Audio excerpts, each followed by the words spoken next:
Saleem Talbot, president and founder of the Crossroads Community Football, the Warriors. It's been a struggle, but the door is now open. Tell us about the program, how it started, and obviously now you've reached where you wanted to be some number of years ago.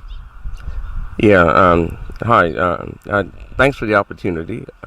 As I said to you before, from my point of view, all of what has been done has been done with the intention of trying to improve the country. And you do that, in this case, one player at a time, one person at a time, whoever's involved in the program. You try to do it in unison with them, but for the betterment of the whole. So yeah, it's a good feeling. The players, they've worked very hard this season. Coaching staff has worked very hard. The administrators, everyone's worked very hard, and frankly, no boast in it, but they deserve the promotion. As you said earlier, it's been knocking on the door several times, and this time the door is open. So we're here. Where do you, as a club and a community, want to go from here?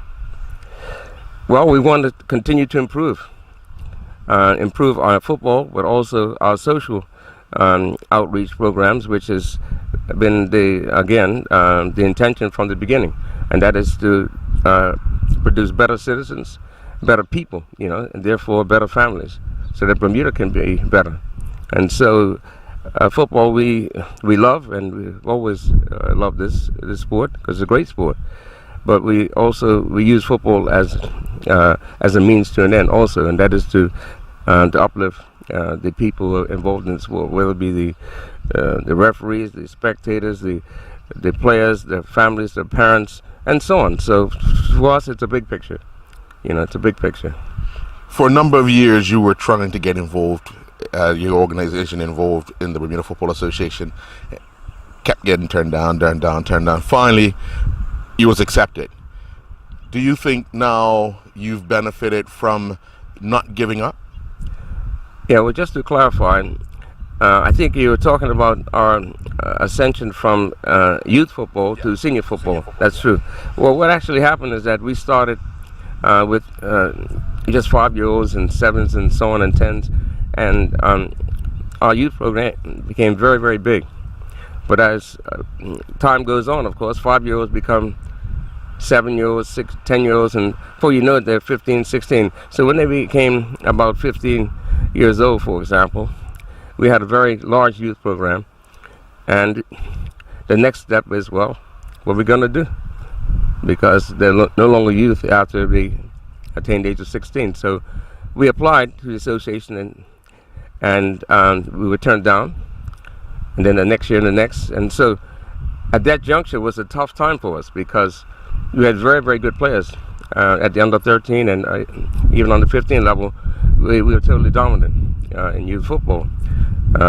We had won everything, the league, whatever cups were there, with Triple Crowns and so forth and so on. We have the cups to prove it. We played in many tournaments, even overseas. We've been to Sweden and played there, and even in that tournament, we went there twice, 2 years successively.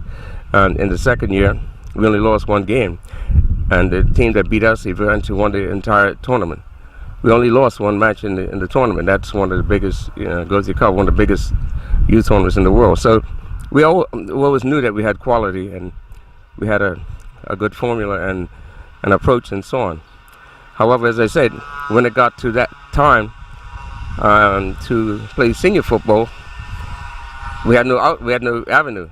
And but after a couple of 2 or 3 years, then we were allowed to enter senior football, and that's the time you're talking about, yes. But we're used to struggle. We know anything that's worthwhile, you have to work hard for it, and that's what we did. We succeeded.